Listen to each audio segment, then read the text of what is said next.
Greater Hyderabad नगर निगम चुनाव में जबरदस्त उलटफेर हो रहा है। हैदराबाद में रोमांचक मुकाबला चल रहा है। रुझानों में बीजेपी को जबरदस्त फायदा हुआ है, पर सबसे बड़ी पार्टी बनने से पीछे है। नगर निगम चुनावों में टीआरएस नंबर 1 पर है। सत्तारूढ़ टीआरएस 57 सीटों पर आगे चल रही है और बीजेपी 51 सीटों पर आगे है और 37 सीटों पर एएमआईएम आगे चल रही है। बीजेपी ने पहली बार नगर निगम का चुनाव इतनी आक्रामकता से लड़ा है। बीजेपी के दिग्गजों ने ओवैसी के गढ़ में पूरी ताकत झोंक दी है। गृहमंत्री अमित शाह ने प्रचार किया है। यूपी से योगी आदित्यनाथ ने भी हैदराबाद में जनसभा की थी। फडणवीस, स्मृति ईरानी, प्रकाश जावड़ेकर समेत कई दिग्गज ने चुनाव प्रचार किया था। भारत में अगले कुछ हफ्तों में आ सकती है कोरोना वैक्सीन। पीएम मोदी ने वैक्सीन को लेकर बड़ी जानकारी दी है। पीएम मोदी ने कहा कुछ हफ्तों में ही वैक्सीन बनकर तैयार हो जाएगी। वैज्ञानिकों की हरी झंडी मिलने के बाद देश में टीकाकरण कार्यक्रम शुरू हो जाएगा। सर्वदलीय बैठक में पीएम मोदी ने कहा करीब 8 ऐसी संभावित वैक्सीन हैं जो ट्रायल के अलग अलग चरण में है। वैक्सीन का उत्पादन भारत में ही होना है। भारत की अपनी 3 वैक्सीन का ट्रायल अलग अलग चरणों में है। विशेषज्ञ ये मान रहे हैं कि वैक्सीन के लिए बहुत ज्यादा इंतजार नहीं करना पड़ेगा। वैक्सीन के लिए बहुत ज्यादा इंतजार नहीं करना पड़ेगा। माना जा रहा है कि अगले कुछ हफ्तों में कोरोना की वैक्सीन तैयार हो जाएगी। जैसे ही वैज्ञानिकों की हरी झंडी मिलेगी, भारत में टीकाकरण अभियान शुरू कर दिया जाएगा।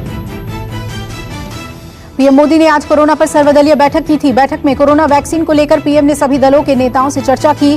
पीएम ने वैक्सीन को लेकर संकेत दिए कि कोरोना की वैक्सीन पहले बुजुर्गों, कोरोना वॉरियर्स को मिल सकती है। हाल ही में पीएम मोदी वैक्सीन बनाने वाले अहमदाबाद, हैदराबाद और पुणे लैब में भी गए थे।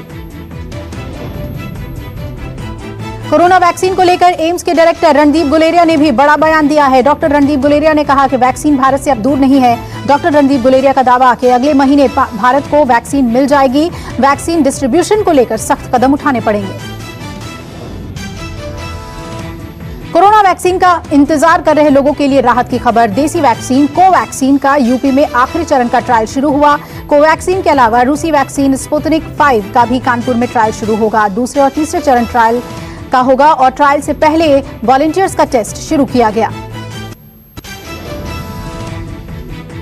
9वें दिन भी किसानों का आंदोलन जारी है। बॉर्डर पर किसान जमे हुए हैं। सिंघू बॉर्डर पर बड़ी संख्या में पुलिस बल तैनात है। दिल्ली पुलिस ने टिकरी झरोदा बॉर्डर को पूरी तरह से बंद कर दिया है। दिल्ली पुलिस ने टिकरी झरोदा बॉर्डर को पूरी तरह से बंद किया है और नोएडा में भी ट्रैफिक मूवमेंट स्लो है।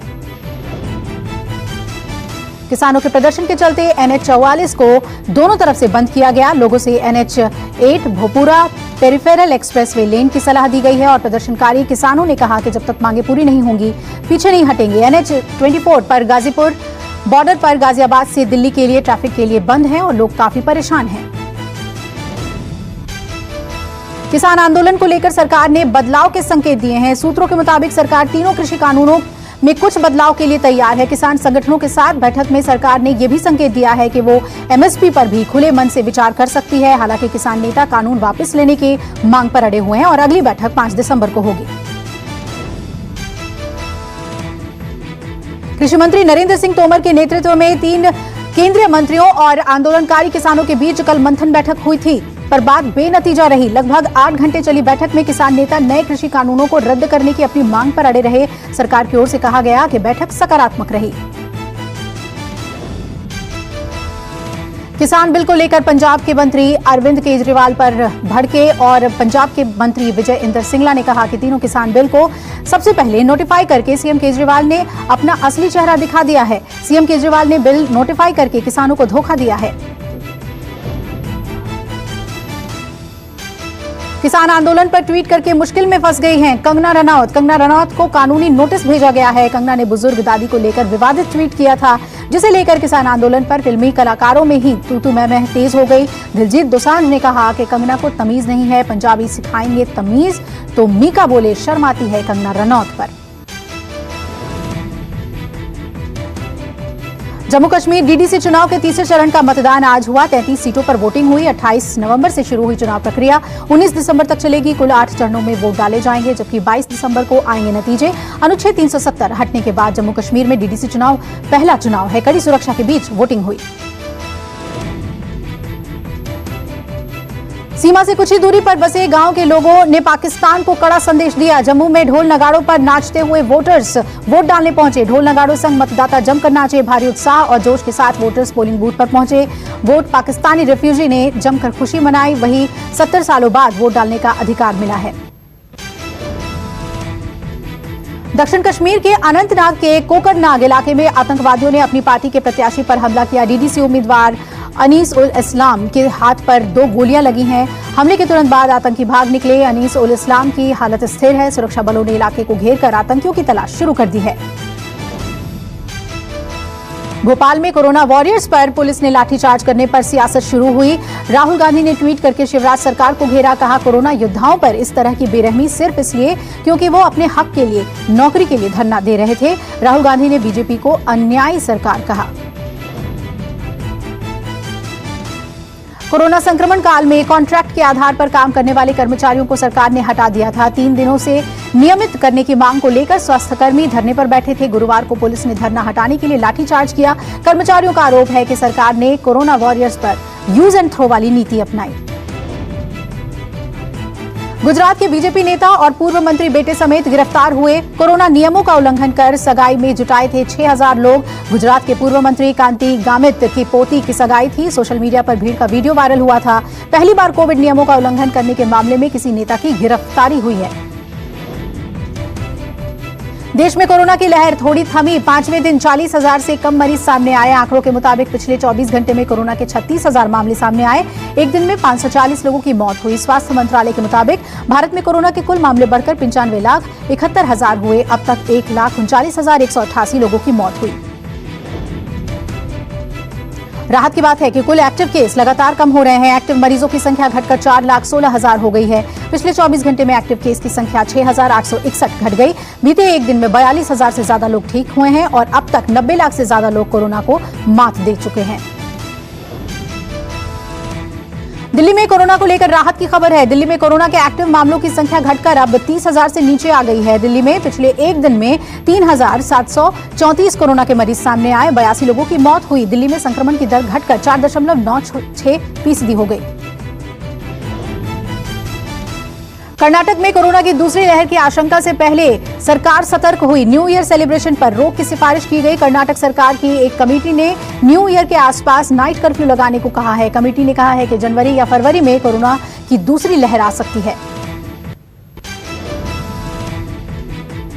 कोरोना वैक्सीनेशन की ट्रायल प्रक्रिया पर मध्य प्रदेश के गृह मंत्री मिश्रा ने सवाल उठाए और कहा कि वॉलंटियर्स बनने के लिए बहुत सारे क्यूरी और इंक्वायरी से गुजरना पड़ता है, जिससे सुनने के बाद कोई भी वॉलंटियर अज्ञात आशंकाओं से घिर जाएगा। ऐसे में इस प्रोसेस को सरल बनाया जाना चाहिए। आपको बता दें कि कोरोना वैक्सीन के ट्रायल के दौरान वॉलंटियर्स बनने को तैयार थे।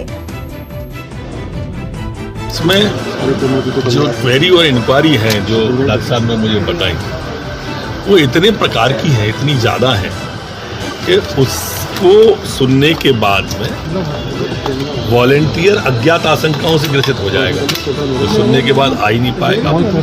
1 साल तक के उसमें हर सप्ते की मॉनिटरिंग, तिमाही, छमाही, सालाना, वो इतनी ज़्यादा है। तो इसमें किससे कहूँ मैं, समझ नहीं आ रहा। पर कोरोना की वैक्सीन को लेकर ब्रिटेन सरकार ने बड़ा ऐलान किया है। कहा, फाइजर वैक्सीन लगने पर अगर साइड इफेक्ट हुआ तो सरकार लोगों को मुआवजा देगी। फाइजर और बायोएनटेक की वैक्सीन 15 दिसंबर से ब्रिटेन के लोगों को लगाई जाने वाली है और इस वैक्सीन को 95% सफलता मिली है। साइक्लोन बुरेवी किसी भी समय केरल के तट से टकरा सकता है। बुरेवी के खतरे को देखते हुए केरल सरकार ने अलर्ट जारी किया है।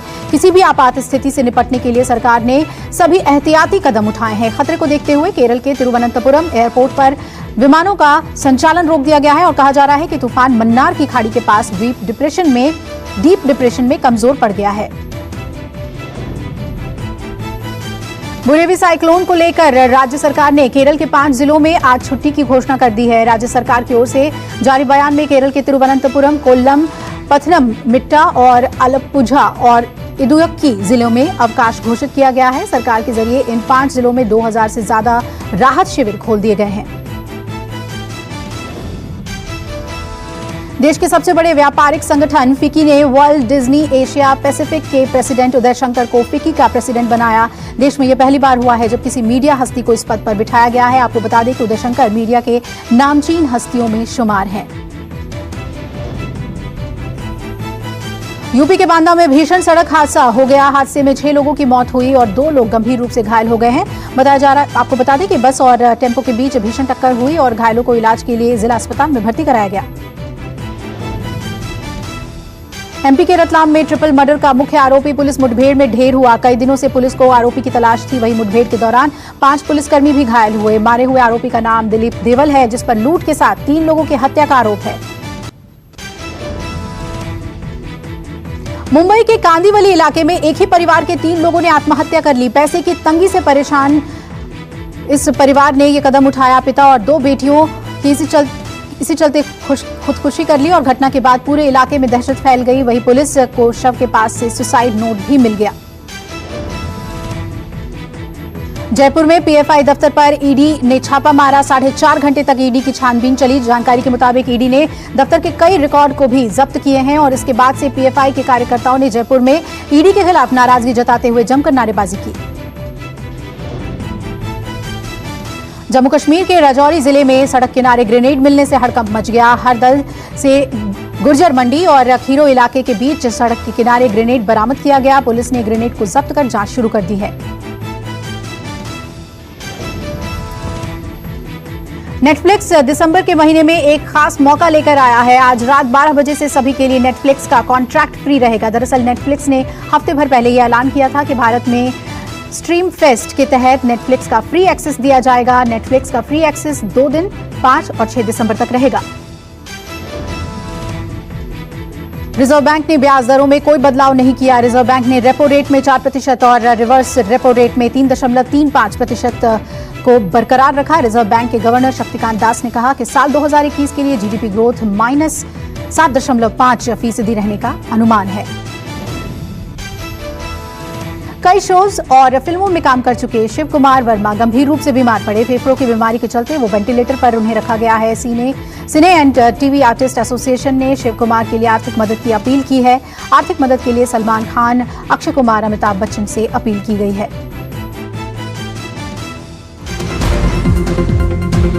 नमस्कार, मैं हूं मानक गुप्ता। अगर आपको हमारा ये वीडियो पसंद आया हो तो इसे लाइक और शेयर जरूर करें और हाँ, हमें सब्सक्राइब और फॉलो करना ना भूलें ताकि आप देश और दुनिया की कोई खबर मिस ना करें। तो जुड़े रहिए।